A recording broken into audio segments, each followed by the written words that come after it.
On June 17, 1994, 95 million Americans watched a white Ford Bronco drive slowly down a Los Angeles freeway. Inside was one of the most famous athletes in the world, holding a gun to his head, threatening to kill himself. That was just the beginning.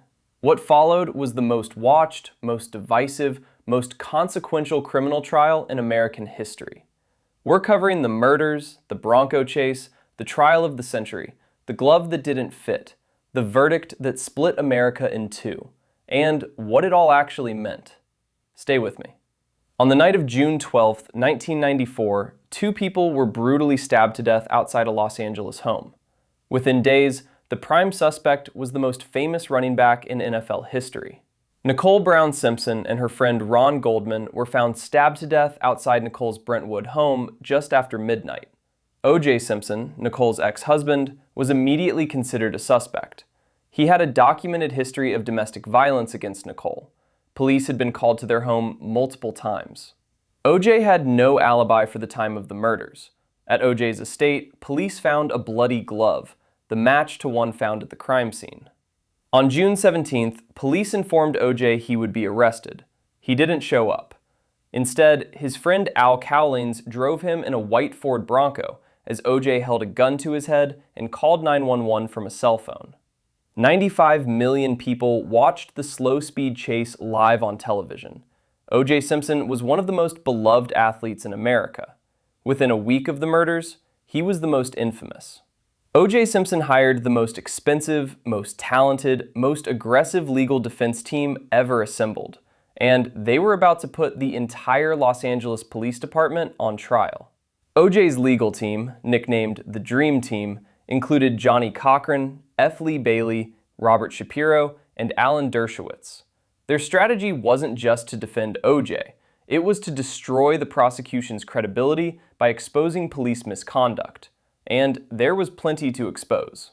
Detective Mark Furman, who found the bloody glove at OJ's estate, was caught on tape using racial slurs dozens of times.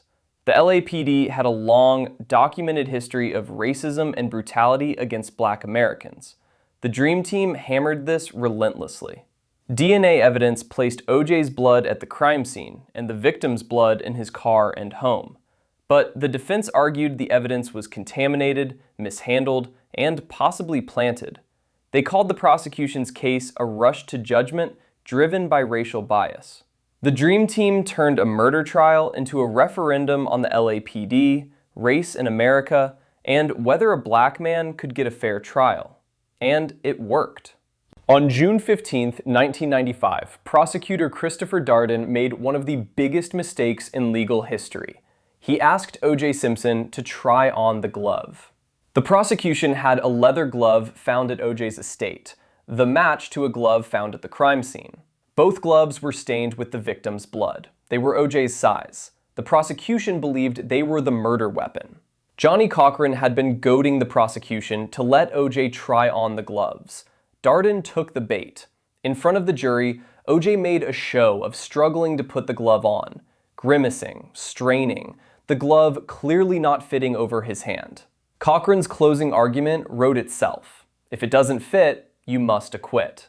What the prosecution didn't account for, the gloves had been soaked in blood and then frozen as evidence, shrinking them.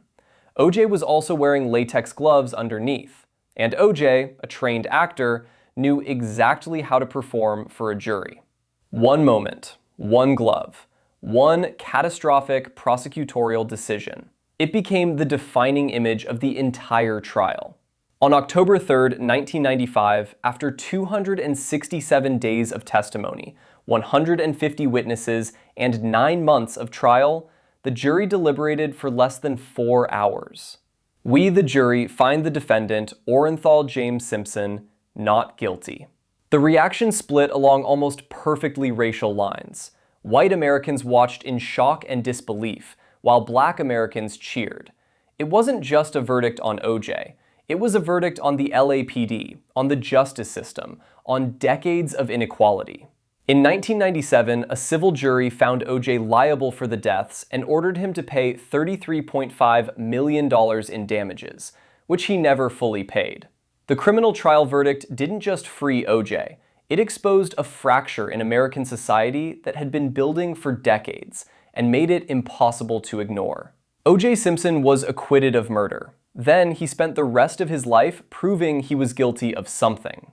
After the trial, OJ moved to Florida, where state law protected his assets from the civil judgment. He wrote a book called If I Did It, a hypothetical account of how he would have committed the murders. The Goldman family successfully sued for the rights, and published it with the word "if" shrunk to almost invisible size on the cover. In 2007, OJ was arrested in Las Vegas for armed robbery and kidnapping after attempting to retrieve sports memorabilia. He was convicted and sentenced to 33 years in prison. He was paroled in 2017 and died of prostate cancer in April 2024. The murders of Nicole Brown Simpson and Ron Goldman remain officially unsolved. OJ won the trial. He lost everything else. And two families never got justice. A Heisman Trophy winner, a Hollywood actor, a slow-speed Bronco chase watched by 95 million people, a glove that didn't fit, a verdict that split America in two, and two murders that were never officially solved. The O.J. Simpson trial didn't just break America, it showed America what was already broken. If you want more stories like this, click the card above for our breakdown of royal families who destroyed themselves, animated in Lego. See you there.